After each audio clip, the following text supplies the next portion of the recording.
Kalau bisa kita diangkat derajatnya oleh Allah dengan cara yang enak, cara yang berkah, cara yang membahagiakan, cara yang menyenangkan.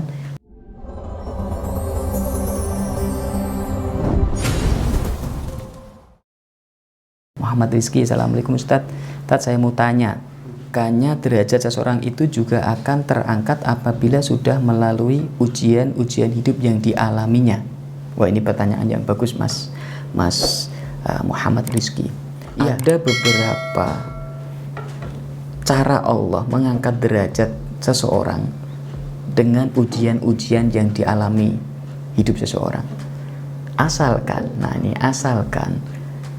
orang yang diuji oleh Allah Ta'ala ini sabar, ikhlas, ridho, tetap beriman kepada Allah dan tetap menjalankan perintahnya Allah Subhanahu wa Ta'ala. Tapi kalau ada orang yang diuji oleh Allah nggak lolos, malah benci kepada Allah, protes kepada Allah, nggak mau ibadah, nggak mau sholat, nggak mau taat, malah menjalankan yang haram-haram, maka tidak akan mengangkat derajatnya, justru malah menjatuhkannya. Jadi kalau diuji oleh Allah, lolos apa tidak? Kalau kita lolos, kita tambah dekat sama Allah, maka kita diangkat derajatnya. Tapi kalau tidak lolos, nah, kita nggak akan diangkat derajat, malah jatuh. Gitu ya, Mas Rizky. Itu. Tapi kalau ilmu, walaupun itu sedikit dan manfaat, pasti diangkat derajatnya oleh Allah. Kalau kita punya ilmu. Dan bertasbih, tidak harus dilihat oleh orang lain. Kita sambungkan diri kita kepada Allah. Dalam kesendirian, di rumah, di gunung, dimanapun, hati kita sambung sama Allah, pasti kita diangkat derajatnya oleh Allah Subhanahu wa Ta'ala, walaupun tidak diberi ujian oleh Allah. Itu syarat yang cepat gitu. Nah, syarat yang berat untuk diangkat derajatnya memang dengan ujian, tapi kan berat.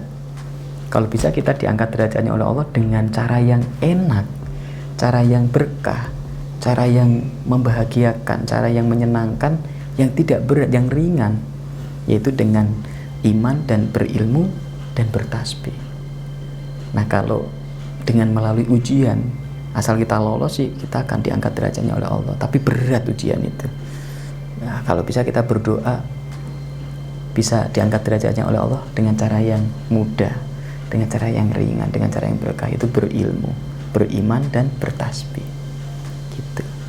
Dan bagi Anda yang mungkin sedang diuji oleh Allah, mengalami ujian yang berat, bersabarlah. Tetap bertasbih, ya, mencari ilmu, bersabar dan ikhlas, maka Allah akan mengangkat derajat Anda. Gitu. Kata Al-Habib Umar bin Hafid, setelah ada kepahitan hidup, ada musibah, ada ujian, pasti akan ada kebahagiaan, ada keringanan, ada kemerdekaan, ada keindahan setelahnya. Inna ma'al usri yusra. Gitu, ya. Luar biasa. Terima kasih Mas Muhammad Rizky.